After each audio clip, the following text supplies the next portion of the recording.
ರಾಜ್ಯದಲ್ಲಿ ಈ ಬಾರಿ ಮುಂಗಾರು ಅಬ್ಬರ ಜೋರಾಗಿದೆ. ಹಲವು ಕಡೆಗಳಲ್ಲಿ ವರುಣ ಅಬ್ಬರಿಸಿ ಬೊಬ್ಬಿರಿತಾ ಇದ್ದಾನೆ. ಮಹಾರಾಷ್ಟ್ರದ ಡ್ಯಾಂಗಳಿಂದ ಭೀಮಾ ನದಿಗೆ ನೀರು ರಿಲೀಸ್ ಆಗಿದೆ. ಕಲಬುರಗಿಯ ಯಲ್ಲಮ್ಮ ದೇವಿ ದೇವಸ್ಥಾನ ಸೇತುವೆ ಏನಿದೆ ಸಂಪೂರ್ಣವಾಗಿ ಮುಳುಗಡೆಯಾಗಿದೆ. ಕಲಬುರಗಿಯ ಅಫಜಲ್ಪುರದ ಮಣ್ಣೂರು ಗ್ರಾಮದ ದೇವಸ್ಥಾನ ಇದು. ಉಜ್ಜನಿ ಮತ್ತು ವೀರಭಟ್ಕರ್ ಡ್ಯಾಂನಿಂದ 1 ಲಕ್ಷ ಕ್ಯೂಸೆಕ್ ನೀರನ್ನು ರಿಲೀಸ್ ಮಾಡಲಾಗಿದೆ. ನೀರಿನಿಂದ ಹೊರಹರಿವು ಹೆಚ್ಚಳದ ಹಿನ್ನೆಲೆಯಲ್ಲಿ ದೇವಸ್ಥಾನ ಸಂಪೂರ್ಣವಾಗಿ ಜಲಾವೃತವಾಗಿದೆ.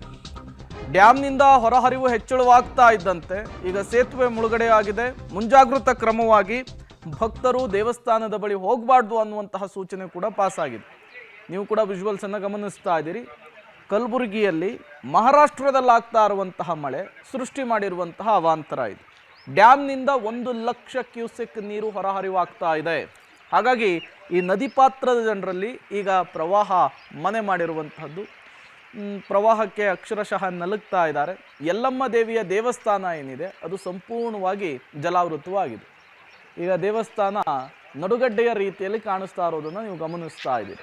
ಇದು ಕಲಬುರಗಿಯಲ್ಲಿ ಮಹಾರಾಷ್ಟ್ರದಲ್ಲಿ ಸುರಿದಂತಹ ಮಳೆ ಸೃಷ್ಟಿ ಮಾಡಿರುವಂತಹ ಅವಾಂತರ.